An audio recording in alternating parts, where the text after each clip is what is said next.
So what kind of food is best to feed your dog or cat?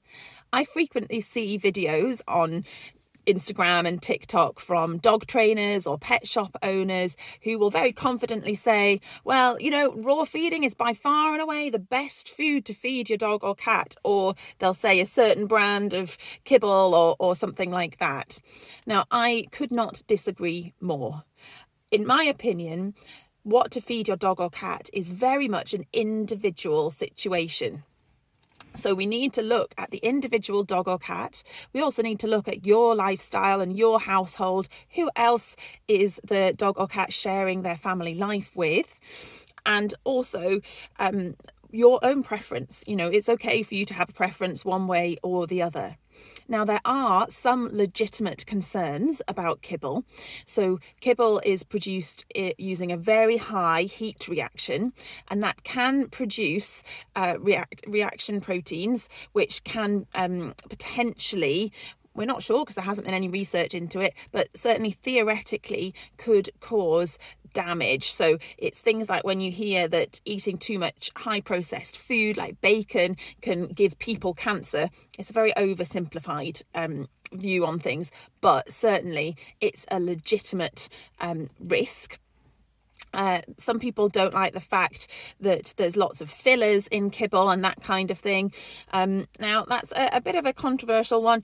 Some things I certainly agree with. Some of the ingredients used in certain kibbles are chosen on a cost basis as opposed to maybe necessarily what's better or ideal for the pet. So if you're looking at things like the type of supplements they use, often and not using things that are that sort of higher quality supplements just because to try and keep it as cost effective as possible. As food production is a business, whether it's a raw food company you're buying from or a kibble company. Now, there is also the option of cold pressed foods. So that has the convenience of a kibble. And should be well balanced like a kibble is, but they're not produced using the same high temperatures, so you don't get the reaction proteins. So lots of people prefer the cold pressed type foods. Now, moving on to home cooked and raw foods. I love home cooked and raw foods. I do a lot of individual formulation for home cooked and raw foods, if that's something you'd like to explore for your dog or cat.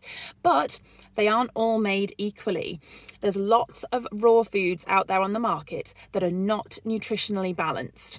And that is a much bigger risk to your dog or cat than feeding a well-balanced kibble would be.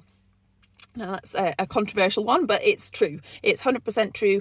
I do see a lot of nutritional disease in dogs who are fed commercially produced raw food or homemade raw food done by a ratio diet, so an 80-10-10, unfortunately is very, very rarely nutritionally balanced for the individual dog or cat. Some of the advantages of raw feeding are that we can feed lots of nice fresh foods. It's more highly digestible than kibble or commercial wet foods are. So they get more out of what they're eating and they absorb it better. Really good for those skinny dogs who it's difficult to keep weight on. Switch them to raw or home cooked. It's really palatable, so they tend to really like it. It has a higher water content, which is really important for some conditions such as kidney disease, where we want their water intake to be higher. So lots of really good advantages. Also, the thing I love the most about raw and home cooked foods is that you can tailor it to the individual. So if you use a nutritionist like me or a board certified nutritionist, I'm not a board certified nutritionist, so if it's a complex case, I might well refer you. But if you use someone who can formulate individual diets in a balanced way, you can tailor it to them completely, so that if they've got multiple medical conditions or anything, allergies, anything like that, then you can make sure that the food is absolutely perfect for them. And that's absolutely great. So you can also get home cooked foods as well as raw.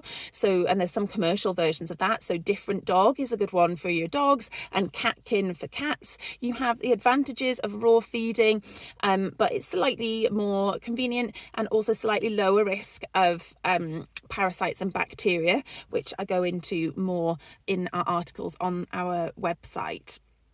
The risk of bacteria and parasites is significant. It isn't something we can ignore. For most dogs, cats and their owners, it isn't actually that big a deal, and most of us can cope with it. But if you've got immunocompromised people in your household, or you've got young children, then it is something that you should be paying attention to and really thinking about whether raw feeding is suitable for you or not. And for some of you it will be, and for some it won't. I think the most important thing is that you find veterinary care that supports your feeding choice and that helps you to do it in a way that is best for you and best for your individual pet. So I very much don't think there is one way that is best to feed your dog or cat. I think that there's good versions of kibbles, cold pressed, wet food, home cooked food, raw food. You can feed any of those in a way that is beneficial to your dog or cat, and also that fits in with your lifestyle and that is good for their health. So that's my opinion on what the best food is for your dog or cat. Let me know what you think.